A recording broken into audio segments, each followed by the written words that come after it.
Are you tired of being told what to think and how to act? Well, you are not alone. In case you haven't realized it, you have an internal GPS. It knows all you need to know about how to live your life. So it's about time you stopped letting the media and the government tell you what is true for you. In fact, it is exactly that time. It's time to think for yourself. And here to make sure you're doing just that is your host, mediator, author, and lawyer, Carole Gold. Hi, it's Sunday, February 23rd. I'm Carole Gold, and welcome to Think for Yourself. I haven't podcasted since early December for two reasons. One, I moved, bought a new home, and I've been completely preoccupied with it. Long story, not necessary that I go into it here. The second reason, however, is that I have been podcasting for several years, have several hundred podcasts archived, and mostly I look at the world through a higher perspective. I look at the news and I find what the good takeaway is. And I've done that both on the podcast and in years prior when I had a land-based radio show called Higher Ground. And I did it primarily because I like politics. I've always been interested in it. I've had some background in it myself professionally. And so it was easy for me to talk about it. And when I named this podcast, Think for Yourself, I did it because, A, I wanted everyone to do just that, to think for themselves, not to just listen to and believe what other people tell them without doing basically your own homework. But the second reason was more sort of innate. I named it Think for Yourself because that's me. I spend a lot of time kind of in my mind, thinking. Because while I'm both left brain and right brain, meaning I'm both logical, rational, intuitive, I'm an attorney by profession, I'm also right brain. I'm a natural intuitive, and I've done readings for people my whole life, and I've managed to keep those two worlds, in essence, separate, and yet find common enough ground that I've been able to make it work for me. But in all honesty, the intuitive part of me, the metaphysical part of me, has publicly always taken the back seat to the logical, rational lawyer in me. And whether it was my ego or whether it was just, that was my profession, I always put the lawyer out there first, as if the lawyer had more credibility than the intuitive, than the mystic, than the psychic. Words that people often, look at sort of out of the corner of their eye and wink to one another about. Even though in the last few decades, metaphysics and spirituality have taken a much more prominent role in our lives, it's still not up there where you get the kind of reaction, or I don't know if you want to call it respect, but at least attention, as when you say you're a lawyer. But over the last 2 months, while I haven't podcasted, I've been having an experience in my own life, basically a growth experience, where I'm looking around at the world and I'm saying, they don't need another lawyer. They don't need another podcaster talking about foreign affairs. They don't need another person analyzing the political scene. They, meaning listeners, the people out there, other humans. What we need is to beginning to find an anchor within ourselves to get us through the incredible transition period, the ascension that we're going through as a species.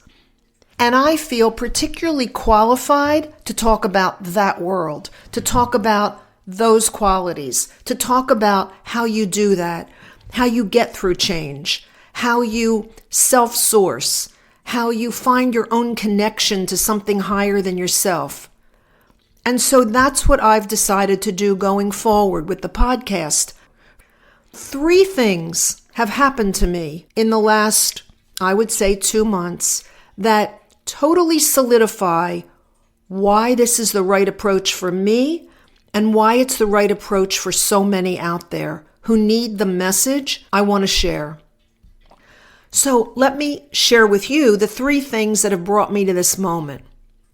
The first was something I had heard about a podcast called the Telepathy Tapes. And in essence, what they are, they're a series of interviews that follow a doctor who is doing work with autistic children and adults. And her work has determined through objective testing that people with autism are in no way any less than the rest of us, or should be seen in any way as having some kind of deficit. In fact, autistic people are in there, so to speak. They're inside themselves. They may not be able to communicate verbally. They're called the non-speakers. Or they may be able to communicate verbally minimally. But what appears to be a real deficit in them is actually an advancement, meaning I actually believe autistic people are more highly evolved. And the reason is they've determined that they can communicate telepathically, not just one to the other, but they pretty much can hear the thoughts of everyone around them. It's a very high frequency development, evolution, if you will, of what we call psychic phenomena or ESP. At least that's what I believe it is. And I believe in many ways that way of communicating is the future. The second thing that brought me to my decision was listening to Elon Musk and some other people talking about AI, general AI, and super AI, super intelligence, and what is about to happen to us as a species because of the technology and because of AI within the next 1 to 5 years. And what's going to happen will be so radical, so transformative, so shocking to us as humans that it will alter our lives in every conceivable way.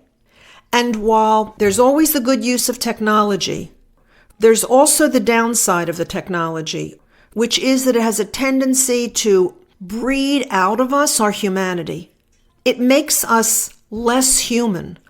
And the more we rely upon it, the less human we become, the more dependent we become, and the more in servitude to it we become. Because it makes things incredibly easy that aren't supposed to be that easy, that we are supposed to struggle with and work through within ourselves and in relationship to other people. The third thing that happened this morning. I have always said there are no accidents, that everything happens for a reason and within a framework and a context that we may not always understand in the moment. But sometimes we can understand it very well in the moment because I guess the expression is the veil gets lifted and we get a glimpse at something rather remarkable. So when I awakened this morning and I thought about doing this podcast, I said to myself, what is it that I really want to communicate? And the answer came to me and I said, I want to communicate not from my intellect, not from my brain. I want to communicate from my heart. I want to speak heart to heart. I want to communicate heart to heart because it's possible. The next thought I had was, no wonder I haven't done this before. No wonder I've spent my life in my mind. Because for me, getting at what's in my heart has always been a challenge. Now, that may sound really odd coming from someone who's a natural empath, who's an intuitive, who can feel what others feel and know what they think. Not always, but frequently, or at least enough that it makes an impression, shall we say. But it's true that my own heart, my own passion, my own raison d'être, the reason that I am on this planet, has always eluded me. And it's because that purpose that's in all of us resides in our heart. That's where it comes from. And it takes a lot of courage to come from your heart and not your mind. I say that because the heart makes us vulnerable. Coming from your heart opens you up. It opens you up to all kinds of interactions and potential vulnerabilities. You know, there's a scene from the movie Ishtar. If you've never seen it, it's quite funny. It's Dustin Hoffman and Warren Beatty. It's a classic. And they're both songwriters. They meet in a bar. Neither one have been able to pretty much make a dime. And at the bar, Hoffman gets really depressed and he's drinking and he winds up out on a ledge about to commit suicide. And Warren Beatty sticks his head out the window and is trying to talk him off the roof, literally talk him off the ledge. Hoffman is going on and on about how he's never accomplished anything and he doesn't have any money and what's the point. And finally, Beatty says to him, hey, listen, it takes a lot of courage to have nothing at your age. So I want to paraphrase that. It takes a lot of courage at any age to be authentic, to stop trying to be what the world wants you to be, to stop trying to be who you think the world wants you to be, to stop letting external social pressures mold you. It takes a lot of courage at any age to go within, connect with your own heart, your own desires, your own passions, and say, I'm going to follow that no matter where it leads, no matter what the risks, no matter what anyone else says or thinks. Because to live any other way is to live a fiction. It's to live an inauthentic existence. And it's to waste the precious life force that's within all of us, that animates each and every one of us. I think, I often refer to Jesus. I think Jesus said something, and this is not word for word, but that he did nothing of his own, basically, that only by way of the Father through him. Well, what do you think that Father is that he's referring to? He's referring to the life force that animates each one of us. When you reach for a glass to pick it up, what gives you the thought and allows the thought to connect to your muscles and nerves and reach for the glass is the animating life force that is within you, that has gifted you for the time that you're in the body and for the time that God can be in action through you, through me, through each of us. And so no matter at what age you conclude that you really want to come from your heart, it's not easy. It's not easy because it makes us, as I said, vulnerable. And then when I had that thought, I remembered that 22 years ago, when I had a land-based radio show outside of Philadelphia, Dr. Stanley L., an African-American doctor of divinity affiliated with a university in New Jersey, had a radio show of his own, and he called me and asked me if I wanted to be on his show as a guest. And I was very happy to do that. And so I appeared as a guest on his show on one broadcast. And when I sat down, he started to talk to me and he asked me about myself and what I did and my radio show and my law practice. And I went on and on about my background and what I did. And all of a sudden he interrupted me and he said, yeah, but what I want to know about is what's in there. And he pointed to my heart. And I was dumbstruck for the moment. I didn't know what to answer him. He wanted to know what was in my heart, and I didn't know what to say. The reason that it strikes me as absolutely incredible and not coincidental that I had that thought this morning when I was thinking about coming to you from my heart and having a podcast from the heart to the heart, I wondered if Dr. L was still broadcasting. So I typed in Dr. Stanley L, and up came his obituary. He died 5 days ago. He died 5 days ago. I believe that it was Dr. Stanley L this morning who reached out to me to remind me that coming from your heart is the most important thing you can possibly do. It's the most authentic thing you can do, and it may in fact be the hardest thing that we have to do. But I'm determined. Even if it makes me vulnerable, even if I don't seem to have the credibility that I had when I talk from the lawyer persona within me, even if I stumble a little more as I'm sharing things because I'm getting to the quote heart of the matter, and that's hard for me to do, I don't care. Because we are living during an extraordinary time, and things, whether it is in fact foreign affairs, whether it's Ukraine or the Middle East or the economy or whatever's happening with Trump and the left and the technology, no matter what it is, We're all going to need to know how to self-source. We're all going to need to understand what our authentic role is in being on this planet. We're all going to need to have tools and listen to other people's stories of what they've been through and how they've survived challenging times, nearly impossible to imagine times, because all of that is inspirational and all of that connects us. You know, suffering, when it's yours, is always the worst. Even if you have something minor that's causing you pain, and someone else has something so much more incredibly challenging that's causing them pain, your pain is always the worst because it's yours. All suffering isn't meant to cause us pain. It's meant to bring us present. It's meant to cause us to prioritize what's going on in our lives. And oftentimes, we create our own suffering by not being present, by regretting the past or worrying about the future. None of it matters, because the only thing that's here is now. The only place you can have any impact is now, in the moment. The only place you can access the voice within yourself, which is in essence the God within, is now, because Creator only exists in the moment of creation, and every moment is a moment of creation. So you need to be in it in order to connect with the highest possible guidance, in order to reach the authenticity of your own life, find your own purpose, and figure out how to live it. In one of the last podcasts I did in December, I talked about a quote from Gloria Steinem, the feminist from the 70s, 80s, whatever.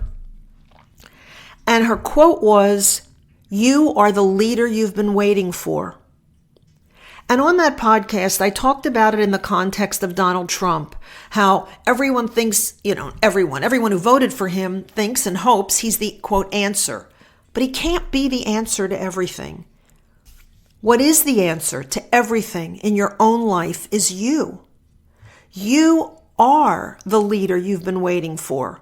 You are the solution to any challenge that you encounter, because it's set up that way. That's the very reason you're alive. It's called your life path. And it's there for you to overcome the obstacles, to overcome the challenges, not to be leveled by them, not to be felled by them, not to be destroyed by them, to look at them and say, I am God in action. That's who I am. I'm the greatest intelligence in the universe having a human experience.